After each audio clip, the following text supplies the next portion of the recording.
దేవుని స్తోత్రం. ప్రభు నామానికి స్తుతి కలుగునుగాక. ఈ ఉదయంకాల సమయమందున ప్రభు మనందరితో బలమైన వాక్యము మాట్లాడుచున్నాడు. ఈ వాక్యం వింటున్న ప్రియ దేవుని బిడ్డలారా, ఎంతమంది దేవుని ఆత్మశక్తి బలాన్ని పొందుకొని మరి మీ జీవితంలో ముందుకు వెళ్తున్నారు? ఎంతమంది మీరు దేవుని ఆత్మ అభిషేకించబడి మీరు అనేకులతో దేవుని గురించి మాట్లాడుతున్నారు?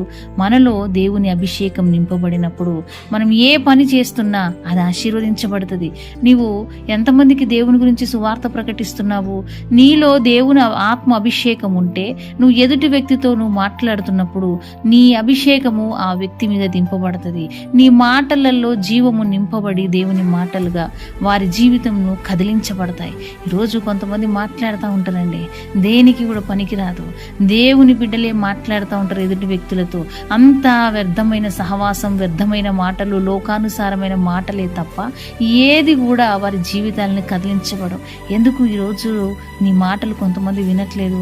ఎందుకు నువ్వు మాట చెప్తే నీ ఇంట్లో వాళ్ళే నీకు రెస్పెక్ట్ ఇవ్వట్లేదంటే దేవుని ఆత్మ బలము చేత నువ్వు నింపబడి లేవు. నువ్వు దేవునికి దగ్గరగా ఉంటే, నీలో దేవుని ఆత్మ పనిచేస్తే నీ మాటకు అనేకులు తలంచుతారు. నీ మాటను విని అనేకలు జీవితాలు దేవుని వైపు మరలించబడతాయి. ఈరోజు ఎంతమందిని రక్షించావు నువ్వు? ఈరోజు దేవుని ఆత్మ బలం పొందుకొని ఎంతమందితో నువ్వు మాట్లాడితే ఎంతమంది జీవితాలు కట్టబడ్డాయి? ఒకసారి జ్ఞాపకం తీసుకోండి. ఒక పేతురు ప్రసంగానికి అన్యజనులు బలంగా మార్చబడ్డారు. దేవుని వాక్యం సెలవిస్తుంది. అపోస్తల కార్యం 10వ అధ్యాయం 44వ వచనం. పేతురు ఈ మాటలు ఇంకా చెప్పుచుండగా అతని బోధ వినిన వారందరి మీదికి పరిశుద్ధాత్మ దిగెను. దేవుని స్తోత్రం. అన్యజనులండి వారెవరు? అన్యజనులు.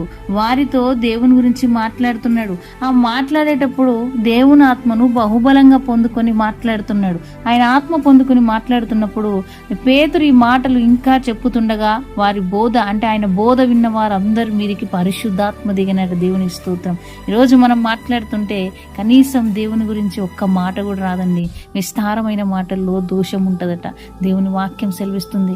ఎందుకు విస్తారమైన వ్యర్థమైన మాటలు మాట్లాడుతున్నావు? నువ్వు ఉద్యోగం చేసే దగ్గర, నీ ఇంట్లో వాళ్ళ దగ్గర, నీ స్నేహితుల దగ్గర, నీ పక్కింటి వారి దగ్గర దేవుడి గురించి ఎందుకు నువ్వు మాట్లాడట్లేదంటే నీలో దేవుని ఆత్మాభిషేకము లేదని అర్థము. నువ్వు ఆత్మబలము పొందుకోలేదు కాబట్టి నీ మాటలకు ఎవరు లెక్క చేయట్లేదు. నువ్వు ఒక మాట దేవుని గురించి మాట్లాడుతున్నావా? ఒకవేళ నువ్వు మాట్లాడుతున్నా ఎదుటి వ్యక్తి గురించి నువ్వు ప్రార్థన చేస్తున్నావా? నువ్వు ఒకవేళ ప్రార్థిస్తున్నా ఆ వ్యక్తి జీవితంలో ఇంకా కార్యాలు జరగట్లేదంటే నీ ప్రార్థన ప్రభు దగ్గరికి వెళ్ళట్లేదని అర్థము.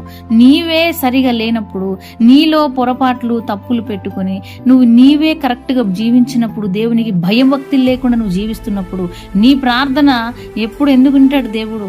నీవు ఎదుటి వ్యక్తి గురించి ప్రార్థన చేయాలన్నా, ఒక వ్యక్తి దగ్గరికి వెళ్ళి దేవుని గురించి నువ్వు ప్రవచించి మాట్లాడాలన్నా, ఒక వ్యక్తి దగ్గరికి వెళ్ళి నువ్వు దేవుని వైపు త్రిప్పాలని నువ్వు ఆశ కలిగి ఉన్నా ముందు నీలో దేవుని ఆత్మాభిషేకం ఉండాలి. ఆత్మాభిషేకం నీలో ఉండాలి ఉండాలంటే నువ్వు దేవుని యందు భయభక్తులు కలిగి ఉండాలి. దేవుని కొరకు సమయం ఇవ్వాలి. దేవుని కొరకు జీవించాలి. ఆయన చిత్త ప్రకారం ముందుకు వెళ్ళాలి. నువ్వు ఎప్పుడైతే ఇవన్నీ చేస్తావో అప్పుడు నీలో పరిశుద్ధాత్మ శక్తి నింపబడుతుంది.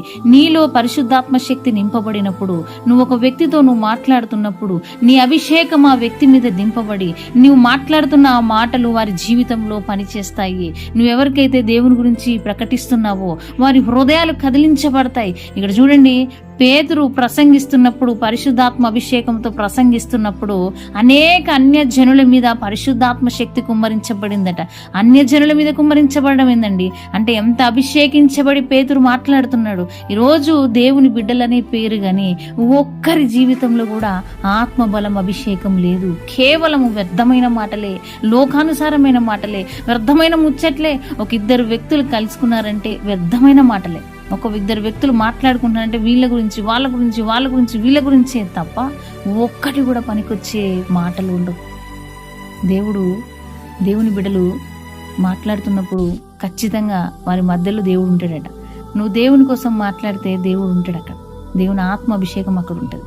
నువ్వు దేవుని కొరకు మాట్లాడకుండా అపహాసమైన మాటలు, వ్యర్థమైన మాటలు, ఎదుటి వారిని కించపరిచే మాటలు మాట్లాడుకున్నప్పుడు దేవుడు మనతో ఉండడు. ఎందుకు?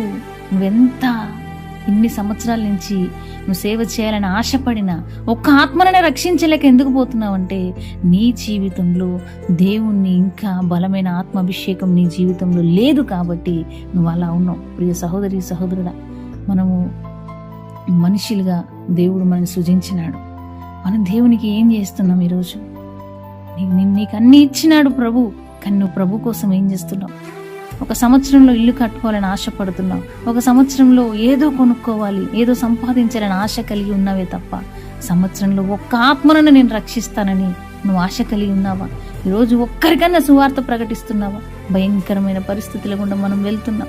ఒక్క ఆత్మను రక్షించకపోతే రేపు దేవుని రాకడ సడన్ గా ఏ నిమిషం వస్తుందో తెలియదు. కాబట్టి ఆ రాకడలో విడిచిపెట్టబడితే మన పరిస్థితి ఏంటి?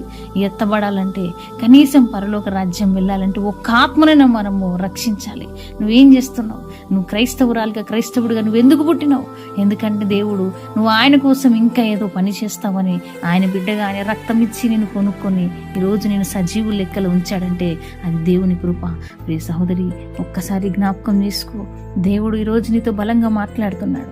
నువ్వు క్రైస్తవ బిడ్డగా పుట్టినప్పుడు, దేవుని కుమారునిగా నువ్వు పుట్టి ఉన్నావు. ప్రియ సహోదరుడా, నీ నోటి నుంచి వస్తున్న మాటల ద్వారా నీ ఎదుటి వ్యక్తులు మార్చబడాలా.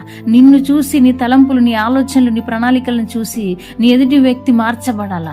ఒక మూర్ఖుడు నువ్వు ఒక మాట చెప్తే తలంచాలా. ఒక అన్యజనుడు దేవుని గురించి చెప్తున్నప్పుడు వింటా ఉండాలా. ఎప్పుడంటే నువ్వు దేవుని ఆత్మ అభిషేకంతో మాట్లాడితేనే తప్ప ఏమి కూడా చేయలేవన్నమాట.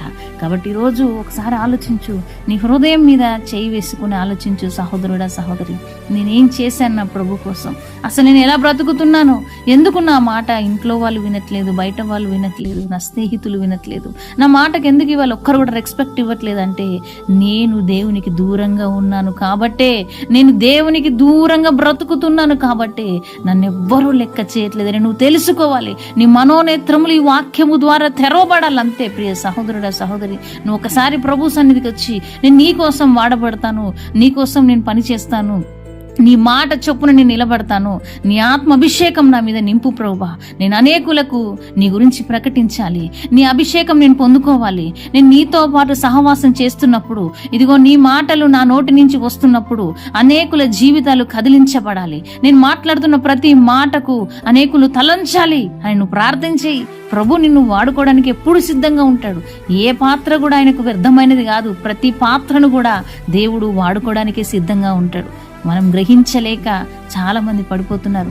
జాగ్రత్త ప్రియ దేవుని బిడ్డలారా, ఈరోజు ప్రభు అంటున్నాడు, నీ మాటలకు విలువుందా? అసలు నీలో దేవుని అభిషేకం ఉందా? ఆత్మ బలం ఉందా? నీ నోటి మాటలకు వాల్యూ ఎందుకు లేదంటే నీలో పరిశుద్ధాత్మ శక్తి లేదు, నీలో దేవుని అభిషేకము లేదు. అందుకే ఈరోజు నీ మాటకు విలువ లేదు. కానీ ఒక క్రైస్తవుడిగా, క్రైస్తవురాలుగా నువ్వు పుట్టినా కూడా అసలు దేనికి కూడా ఉపయోగం లేకుండా పోయింది. ఈరోజు క్షమించమని అడుగు ప్రభుని. నన్ను క్షమించు ప్రభువా, నన్ను ఉపవాసం ఉండు, కన్నీరు గార్చి ప్రభువుని అడుగు. నేను ఇప్పటి వరకు దేనికి పనికి రాలేదు ప్రభువా, లోకానుసారంగా నేను తిరిగినాను, నీకోసం నేను పనిచేస్తా, నేను నీ గురించి నేను సువార్త ప్రకటిస్తాను, నా ఇంట్లో వారి దగ్గర నా మాటకు విలువ వచ్చేలాగా నన్ను నిలబెట్టుకుని ఆత్మతో నింపు ప్రభువా. నువ్వు ప్రార్థన చేస్తే బహుబలంగా దేవుడు ఆశీర్వదించి, ప్రేమించి, నూరంతలుగా ప్రతిఫలింపచేసి దేవుడు నిండారులుగా మన అందరిని ఆశీర్వదించునుగాక. ఆమేన్. తండ్రి, నీ కృతజ్ఞతాస్తుతులు చెల్లిస్తున్నాం. ఇదిగో ప్రభువా, బిడ్డలు తెలిసి తెలియక చేసిన ప్రతి పొరపాటును కొట్టివేసి వారిలో నీ ఆత్మని నింపి వారిని బలమైన పాత్రలుగా వాడుకోమని, బిడ్డలందరినీ దీవించి ఆశీర్వదించి ముందుకు నడిపించమని యేసు నామమున అడుగుచున్నాం తండ్రి. ఆమేన్.